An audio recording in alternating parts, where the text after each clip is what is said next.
How you doing, everybody? Welcome to another episode of Compelling Conversations. Today I'm having a friend on the podcast for a 3-part series. It's going to be legendary. I hope so. Yeah, man. I'm a little nervous, a little excited.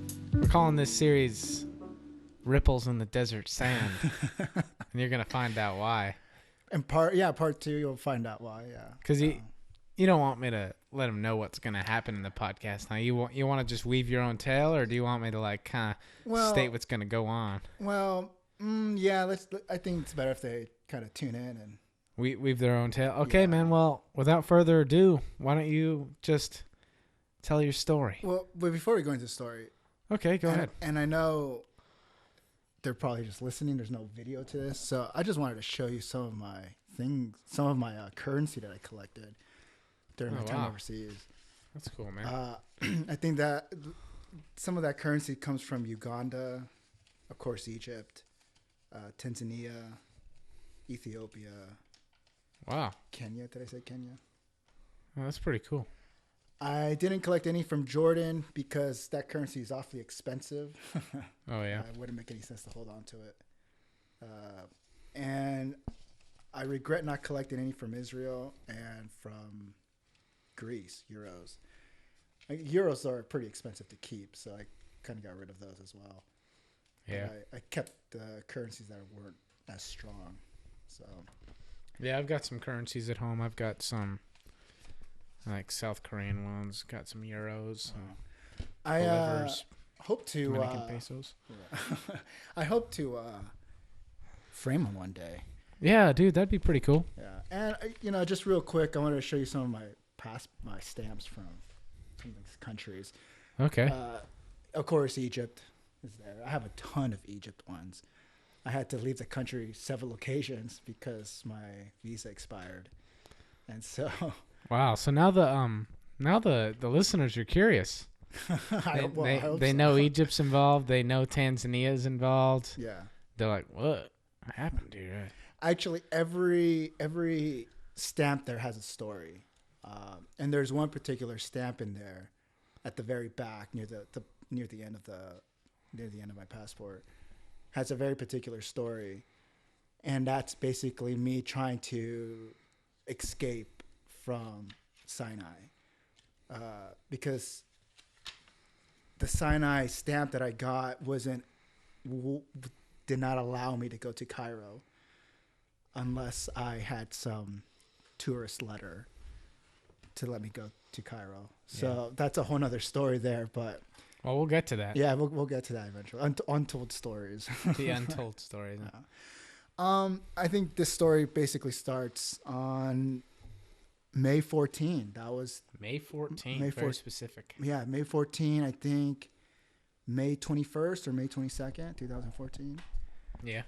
It was the day of my college graduation, and I remember I graduated from Cal State Northridge. Is that a good college? I thought it was fun. All right. Cool, man. I was sitting there with all my peers and thinking to myself, is this it? Is this it? Is this life? We did all the hard work. So this is like when you were graduating, huh? Yeah, this is right exactly during graduation. Sitting there with my friends and thinking, is this it? Is this all that life has to offer? What do we do next? We look for jobs, and then what? And then we, I don't know, quote unquote, get married, buy cars, buy a house. I don't know, the normal life, I guess, the American dream. And for me, it wasn't that those ideas weren't satisfying to me. I wanted there to be more to life than just going to school, graduating, finding a job. I don't know, whatever that, whatever follows after that.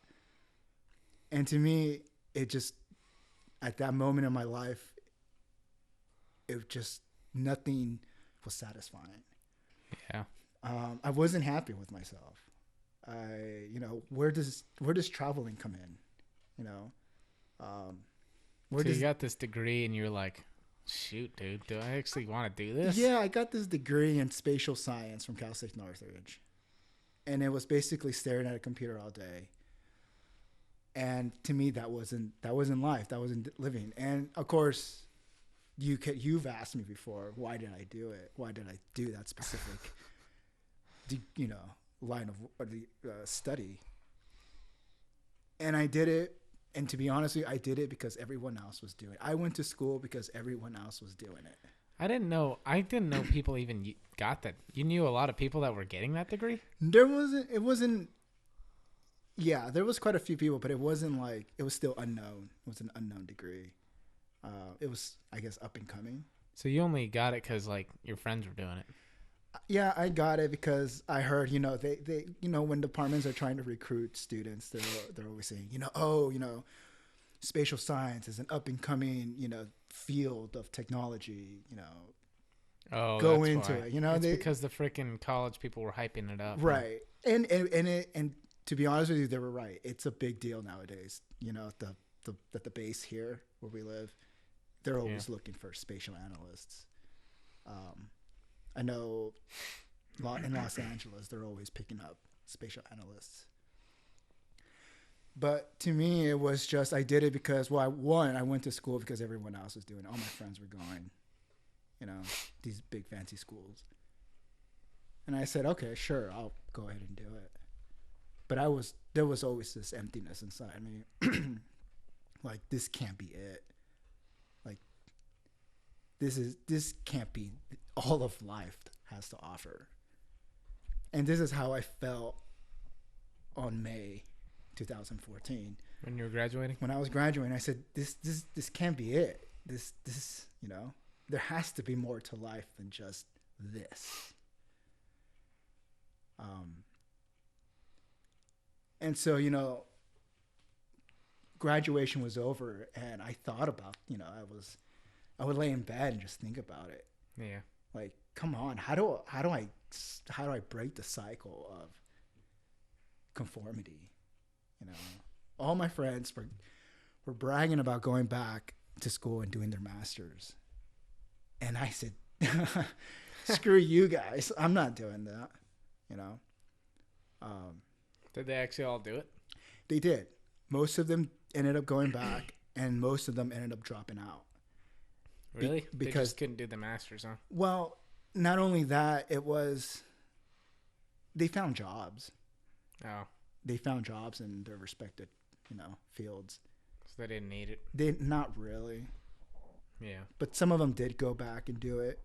And yeah, and I'm so proud of those guys. But for me, it wasn't, that's not what I wanted to do. Yeah. But, I think it's great that they tried to do it, or if they did succeed, that's awesome. Great for them, because I'm not that person. I can't, or I don't want to do something like that.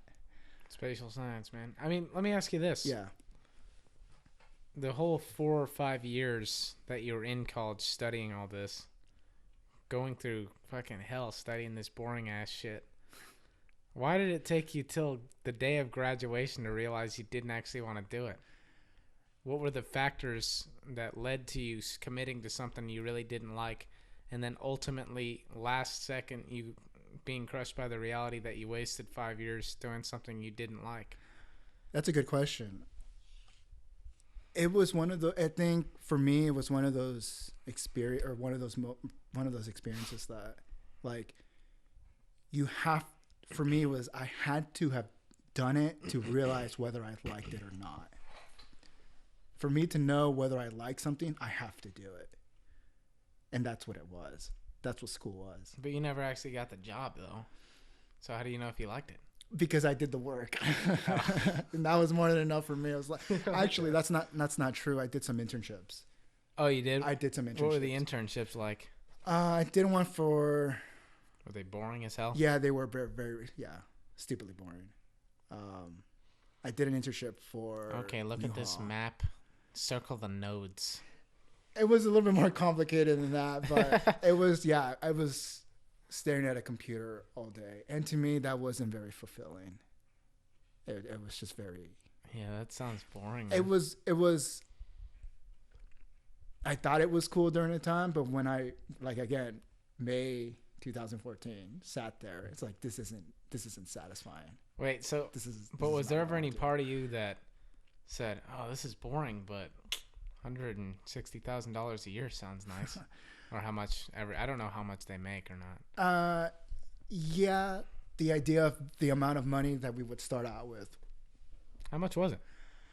I'm not sure what it is nowadays, but I think when I was there, they were promoting it to be about starting would be, I don't know, 50,000 a year. That's it. 50, 60 starting. Oh, starting. That's pretty damn good, actually. Yeah. Yeah, it was about 50, 60 starting. So the potential to make like over 100,000. Oh yeah, I mean, especially if you went back and did your masters, yeah, it would definitely go up. Yeah, but anyway, man, I don't want to keep you on this part. No, I mean, and so after graduation, I met up with a friend from high school. A couple years later, actually, after graduation, I met up with a friend that I haven't seen since high school, and he, we talked, and I told him, yeah, I want to go overseas, travel, whatever I could do to get me there. And he said, well, I just came back from overseas. I think he was at the Solomon Islands, and he did teaching out there. Wait, what's the Solomon Islands? Solomon Islands, they're out in the Pacific. Oh, okay. Specific. Yeah. It's just a group of islands out there. Oh, okay. If you ever see pictures of it, it's just like, there's like nothing out there. It's just these little dots of islands, wow. Little chunks of land out there. And he told me, why don't you, look at this website and create a profile and see what you think about it. So I took all the information, and later that day, I went online and went on the website. I'm not going to say the name of the website. Why not? No, I'm just going to keep that anonymous for now. Oh, okay, anonymous. Sure. Go ahead, man. Because it has to deal with my church organization. Oh, okay, so sure, man. Keep it anonymous for now. So I went on the website and made a profile, and they have a list of all the places you can go where they have schools, where my church has schools. Man, and they had places in Europe, all over Europe, Poland, Germany, Spain, England. And of course, me wanting to do something, bigger than myself, wanting to do something great, decided to go to the Middle East, Egypt of all places. Jeez. Now Egypt isn't the hardest place to go that they have on that list. What was the hardest? Chad. Why Chad? Is it Chad or I think it's Chad. Chad is. It's in Africa, isn't it? It's below Egypt, and they were in a religious war. I don't know the entire history for sure, but I know that there was a huge conflict, and there were just mass immigrations, mass refugees pouring into neighboring countries like Egypt. Dang. So that's one. Chad's one of those places. I think there's another one in Algeria.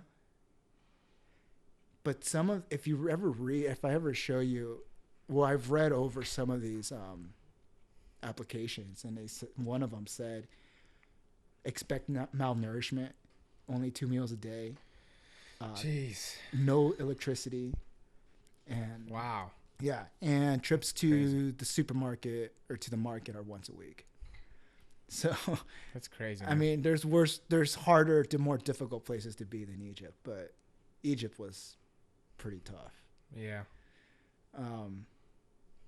No electricity. Wow. Yeah, no electricity in some of those places. Yeah, and in some other countries, the water freezes, the pipes freeze, so you can't even get any water, and you have to boil or pick it, boil it.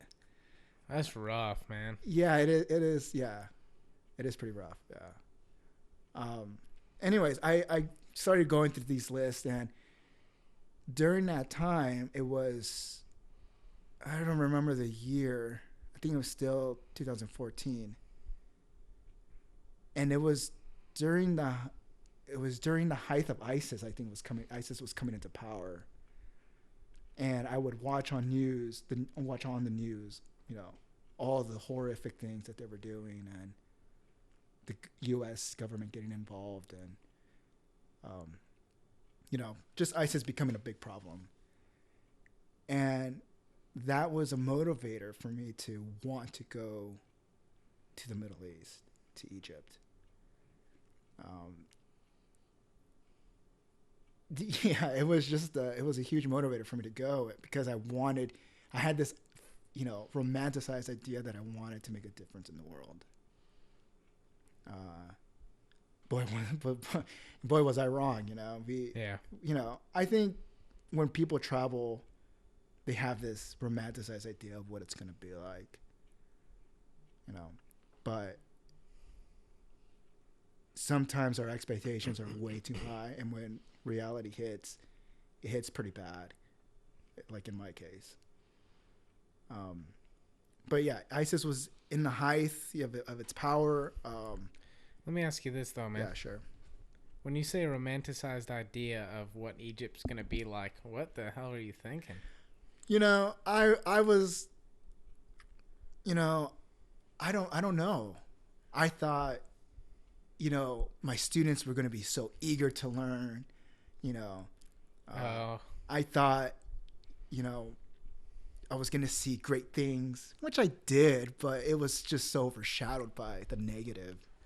Yeah, you didn't envision seeing great things while you were about to die. Yeah. Malnourished, and doctors couldn't figure out what was wrong with me.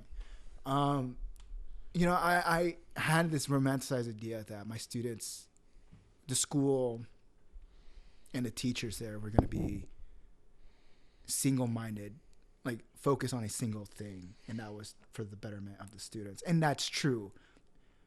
And that's true. That's everyone, we were all there for the students, but the students weren't as eager to learn as I thought they were going to be. The teachers were not unified as I thought they were going to be. So when I got there and I started seeing teachers fighting amongst themselves, students being extremely disrespectful. Were they like shouting at teachers and stuff? They were shouting. They just didn't care to be there. Yeah. At times. So this false idea of what Egypt was going to be like was completely wrong. And not only those issues, but the issue of culture shock, and being told that, being told that Americans are terrible people. But that was this. I had this idea of Egypt was going to be great, but it wasn't what I thought it was going to be. Yeah. So I signed all the papers. I got all the paperwork done. My mom didn't want me to go. She started crying. My dad said, "You got to do what you got to do." Your mom started crying? Yeah, you're going into a hot spot of the world. Yeah, my mom would have been crying too, actually. She would have been crying a lot. Yeah. She cried when I moved to Missouri. My dad said, you got to do what you got to do. My sister says, "You're nuts. Why don't you stay?" And there's one thing I want to say was one of my mentors that got me a job at one of the schools that I was working at prior to going. He said, "Don't go. You need to stay." And the reason he told me that was because... Your window's closing. No. That's part 3. He told... Well, the principal at the school where I was working at offered me a full-time job as the 8th grade teacher. Which meant, since I didn't have a degree in teaching, that meant that they would pay for my schooling. To go back to school, they would pay it. so that I can get my teaching certification. Yeah. And my mentor said, or one of my friend said, don't go, stay and take this job. But being young and naive and whatnot, I said to myself, opportunities like this will arise later on in life. Yeah. And if we fast forward 4 or 5 years later, those opportunities haven't shown up. Well, you're not in the greatest place for opportunities. Let me tell you that much, at least. Yeah, when you're young, you think, you're invincible. You think, oh, there'll be many more opportunities to come. But that's not necessarily true. Yeah. And that's how I was thinking. That was my thought process during the time. Other opportunities like this will come by and I will be offered jobs like this again. I mean, it's, I know it's been a few years, but, there's, you could still be right, man. It could just be the fact that you're living in this specific town that there hasn't been a big opportunity yet. That could be true. Maybe later on. I don't know. Yeah. But as of now, those opportunities really haven't. Yeah. Haven't shown themselves again. So that's a tough pill to swallow there. I ignored him and, moved on and decided to go on. Hey, dude, just a side note really quick. I'm Yeah. sorry. I'm so sorry, man. That, every time your elbow touches that note, you almost knock that thing over. I'm just sorry. watching out for it. Yeah, I'll move it. So, yeah. Those opportunities haven't shown up. Yeah. Since. But this is how it went down. On July 2000, so I got on, 2015 comes around. I signed up for my top 3 countries that I want to go serve at. Egypt was my first. Lebanon was my second. And then my third was Kenya. Oh, man. Knowing what I knew, knowing what I know now, I would have probably put Kenya on my number 1. Wait, why? Kenya is an absolutely beautiful place. Yeah, it's beautiful, isn't it? Gorgeous out there, man. I've been to the school where I could have worked at is incredible, man. Looks a lot better, huh? Oh, it's so beautiful. They have like gazelles running through the campus. Holy shit, dude. Yeah, the university and the elementary and the high school are all there. It's a huge campus. Your place is a shithole, isn't it? Your place looks like a nasty shithole, doesn't it? Kenya was beautiful, man. Oh, yeah, I had the principal that I worked with in Egypt. He said, that's paradise.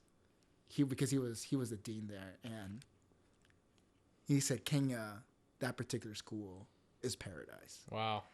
Yeah. So everything is lush green. It's all fenced off. Somehow gazelles got in there and they're just running around the campus wild. Rumor has it that there's even a giraffe on campus somewhere. What? I never saw the giraffe. I saw the gazelles, but wow, that's beautiful. Oh, man. Dude, it was amazing place. It was an amazing place. Anyways, I had my top 3 listed. I sent all the paperwork, and I get the okay from Egypt. Oh shit. Yeah, and I decided, I have to start making preparations. I have to buy my ticket. So wait, when you saw the okay from Egypt, were you a little scared at the same time? I was. Excuse me. Yeah, I was a bit, shaken up. One, because I'm doing something that none of my friends have ever done. I'm doing something that no one in my family has ever done or has ever had the courage to do or even think about. So I was kind of going in new territory from my friend's perspective and my family's perspective as well.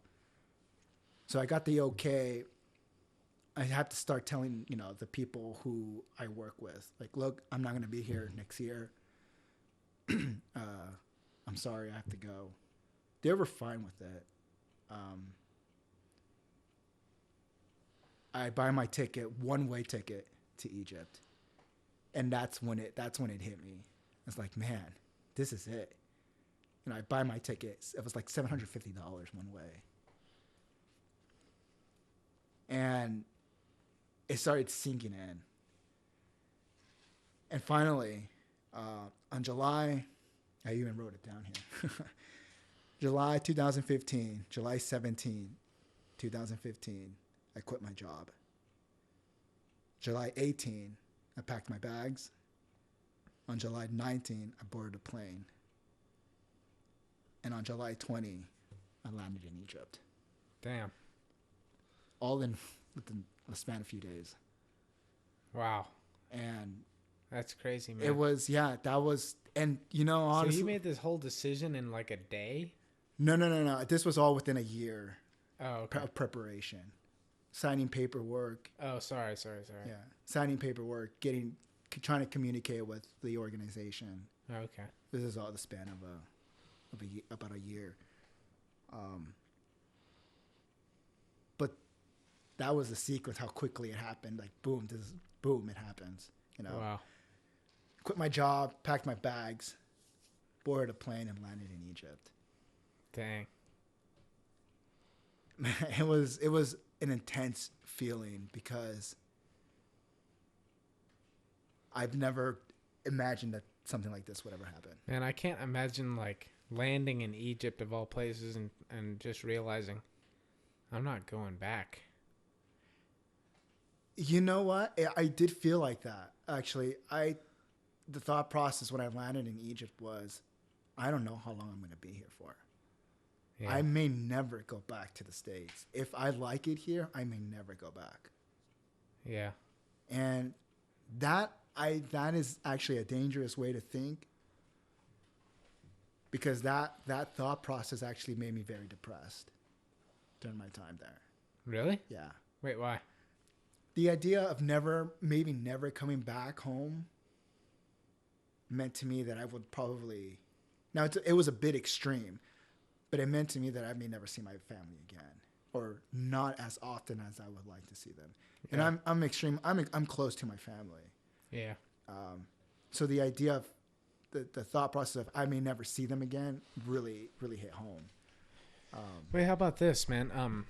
What about friends? What did friends mean to you at the time? Were you sad that you had to leave your friends, or did that really not matter to you that much at that point? Did you not really miss your friends very much? That really didn't matter to me, and I know that's kind of cold to say because my friends from college, they were going back to doing their masters or whatnot, or getting jobs. To them, graduating, and then work. That was it. Yeah. That was their life now. And so, to me, it was like, okay, well, I'm just going to go do this. And so, to me, it was like, go live your boring life, and I'm going to go do something exciting. Yeah. And, coming back home, the most important thing to me now is friendship. Because I know what it's like to not have any friends. I know what it's like to have nothing but enemies. So if I ever could tell myself, go back in time, and tell myself, you should value your friends a little bit more. My bad, man. That's all right. But yeah, friends didn't really, didn't concern me much at that time. Okay. My family did a little bit more, but my family wanted me to conform to society's norms. Yeah. Graduate, find a job, get married, whatnot. Which was not what I wanted to do. But yeah, to answer your question.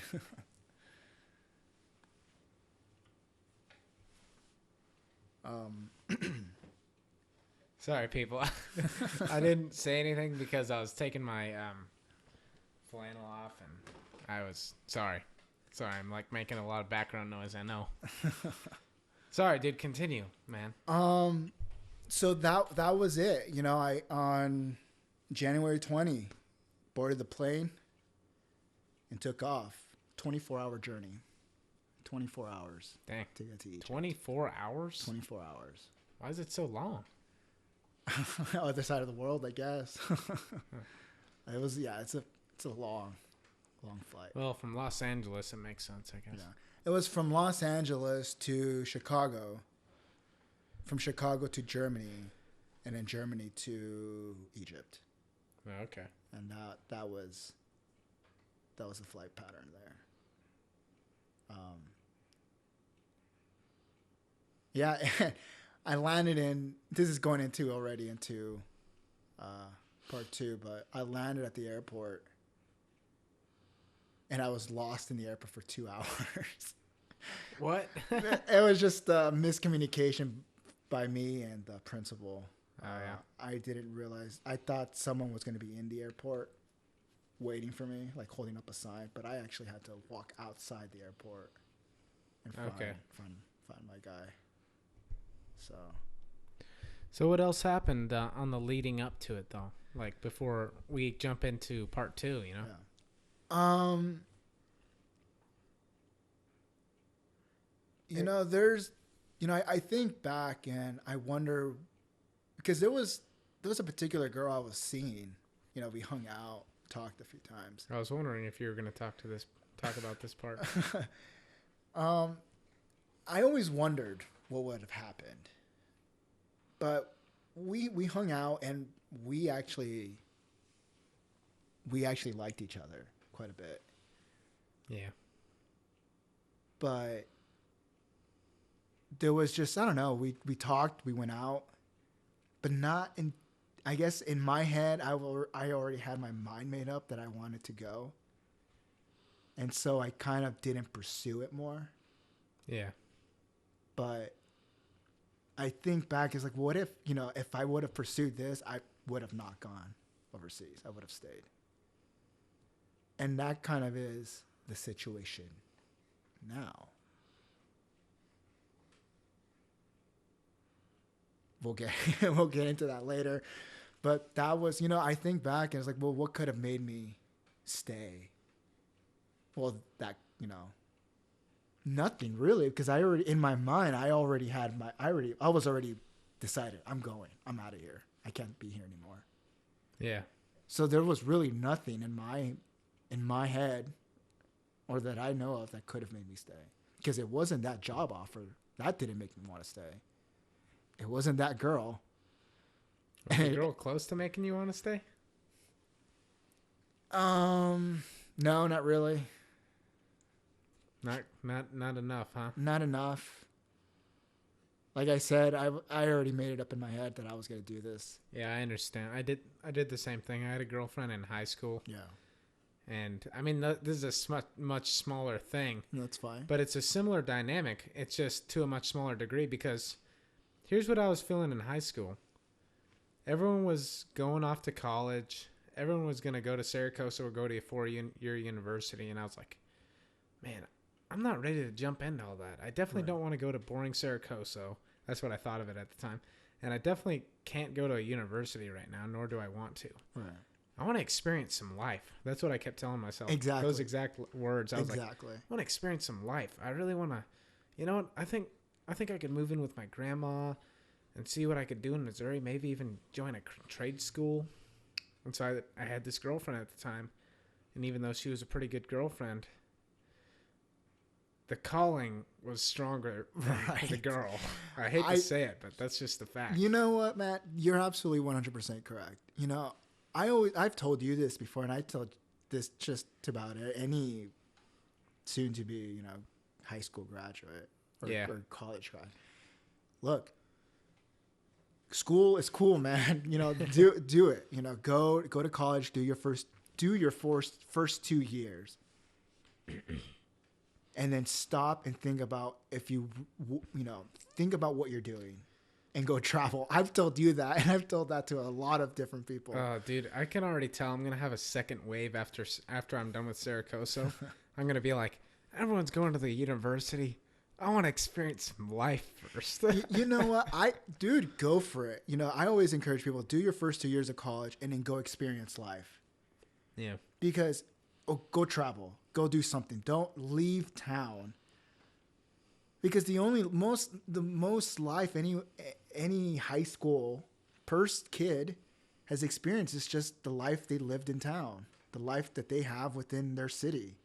Yeah. And there's so much more to life than just your town, your city, your house, your friends. Wow. I would say go and live. Go get life experience. Well, I already think I know where I'm going to move. Not Egypt. Not Egypt. Not Egypt. You know where I'm talking about. Yeah. You know, that was the case for me. I wanted to get life experience. I wanted to know what was outside Los Angeles. Yeah. I mean, for me, it wasn't just about wanting to gain life experience. It was about the legacy. Right. Like when I'm 80 years old, when I'm 50 years old, when I'm talking to my kids, I want to be able to tell them more than just, yeah, son, I went to Saracoso, got a degree, here I am now. No, I want there to be more of a legacy there. I wanted my road to have more of an adventure, more.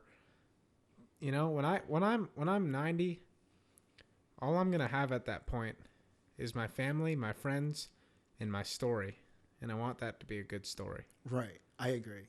Yeah. I agree. Well, you know, when your kids ask you, you know, Dad, tell me a story, you're gonna close your eyes and look back, and what are you gonna tell them? Yeah. And you know what? I thought the same thing. It's like, what am I going to tell my kids that I went to school and worked my entire life? I mean, there's nothing wrong with that, I guess. To me, it's something that I would never do. It's just a little boring. I don't want to, you know, if that's what people want to do and then that's what makes people happy, awesome. Power to them. Yeah. But that's something that that I'm not doing. Well, people are more scared about the window. People are more scared about security. Right. And I don't blame them. I worry about that too. The window. The window. Your window's closing. I've had that told to me so many times. Slowly closing. Oh, dude. Well, good thing windows break, right? Yep. Good thing there's doors as well. I've thought about what am I, you know, what I want my, you know, if I ever have kids, I want my kids to say, my dad was awesome. He traveled the world. He saw things that I've already seen, things that most people would never see in their life. Yep. And I'm a very restless person. I figured that out. And this podcast is going to be part there of that for the future, yeah, man. That be part of the legacy there. Because when you're old, you're not going to be able to remember the details as well. You know what I mean? Yeah. And I've already forgotten a lot of the details, and it's been 4 years. About 4 years already. It's been 4 years since you were in Egypt? Since the beginning. Oh, since the beginning. Since the beginning. And I don't remember much detail. I was confused for a second. No, I've been home for about almost 2 years now. Oh, okay. A little over a year and a half. Oh, okay. So, but yeah, I've told you again, and I've told some of our friends as well that do your first 2 years and go travel. Go see what life is really about. Because there's so much more to life than just school. There's so much more to life than just work. I can promise you that when you get back, school will be there. Yeah. School will be there. Now, opportunities opportunities are going to go by. You may not find those again, like in my experience. But school's not going anywhere, man. It's going to be there. I can promise you that. I can promise you that. And life, it has to be more than just work. You know? Yeah. It has to be more than just that.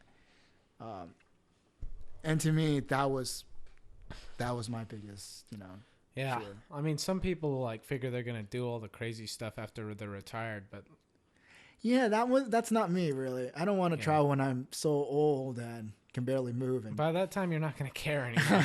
Not very much, at least. right, yeah. I wanted to experience it and enjoy it, kind of like in the now.